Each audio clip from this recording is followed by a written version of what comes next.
You know you have an amazing anime on your hands when arguably the most terrifying episode of a show today is also oddly the most romantic, because seeing Holo's true form in all its glory and the build up to release said form, it was something almost straight out of Higurashi for a moment. Her eyes prior to the proper transformation, psycho energies. Her drinking Lawerence's blood and that transformation. Her actual form is just a big pupper, really, at the end of the day. It's just a big wolf. It's nothing horrifying, but to become that, and just the changing, it felt like a mutation. And to watch him just so in disbelief, like what does he do in this moment?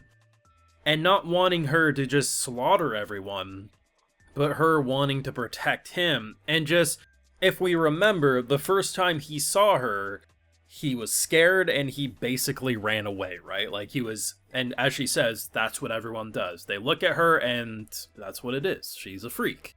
And the idea that you knew he wasn't going to do it this time, but he was still visibly scared. And I think for understandable reasons. And I think the idea of almost like, at face value, they're using this excuse of like, he can't leave Holo's side until the contract's done, that he gets her to the hometown. And now it's she can't leave him until debts are paid. These two are going to be married for 40 years and still talking about paying off their debts, and that's why they stick around. Like, you can just tell that's the type of dynamic they're going to have. But in an episode that showed the horror and pain behind Holo's cute little face, and how probably for the first time in centuries, someone was able to actually look at her and say, even in this form, don't go. It was such a touching scene surrounded by so much horror and chaos as we get that amazing title drop of Spice and Wolf. And I'm like, you feel like a broken record, but it just keeps getting better. Now, of course, I have full live reactions to all these wonderful Spice and Wolf episodes over on my Patreon. If you want to see my full and good thought to this or any of these episodes, it's going to be over there if you're interested. So, I mean, it really does feel like a broken record, but the past few episodes, they make the first few just look okay in comparison.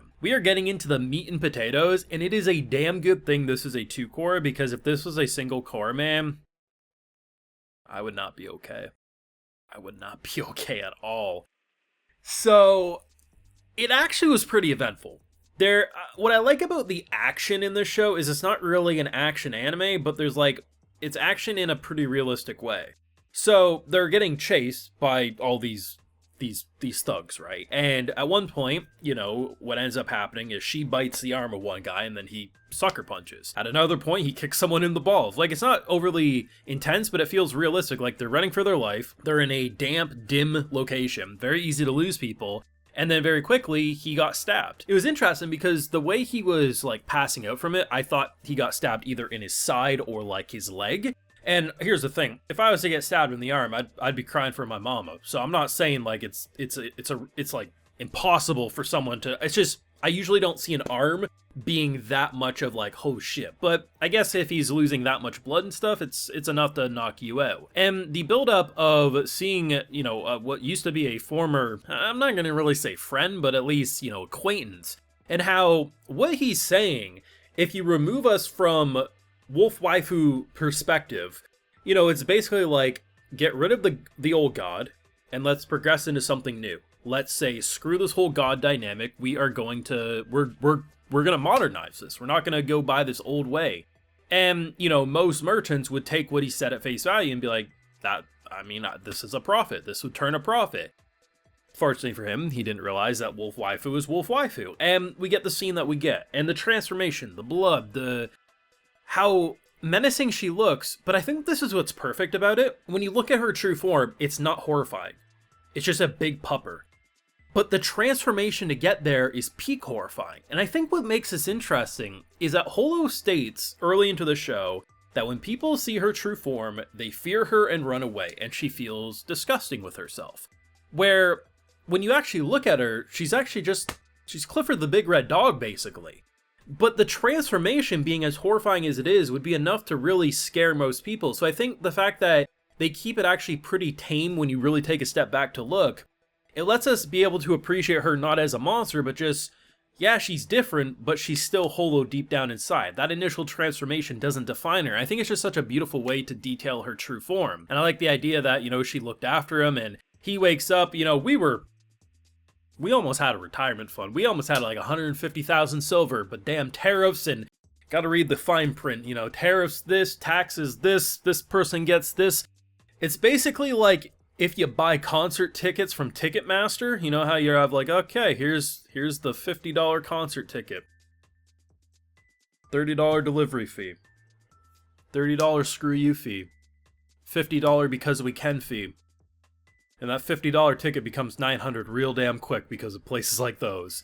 Imagine that on a government scale. Yeah, he got like 120 some odd silvers. And it's just like, of course, because if he had that much money, there'd be no stress. But I like the idea that he took his payment in pepper. You know, the economic side of things is really interesting because as he says, like, if I take it in pepper, it's easy to transport. But most importantly, come winter, its value is going to go up in price. So rather than keeping 120 silver or whatever, he might end up getting 240 silvers worth of pepper if he keeps it around long enough. Just really, really nice in terms of how they did that. I find Lawerence and Holo and their dynamic to just be so sweet and charming, and it just feels like they've known each other a lot longer than they have. But I think that's how you know, like, because anyone who's been in a situation, whether that's a friend, whether that's a lover, whatever it is, connections that are just like immediate, like you feel like you've known them your whole life, are the ones that last the longest. The ones I feel like you have to really like take a while to open up with, I don't really feel that strongly about. So it's just like, it feels so natural with them.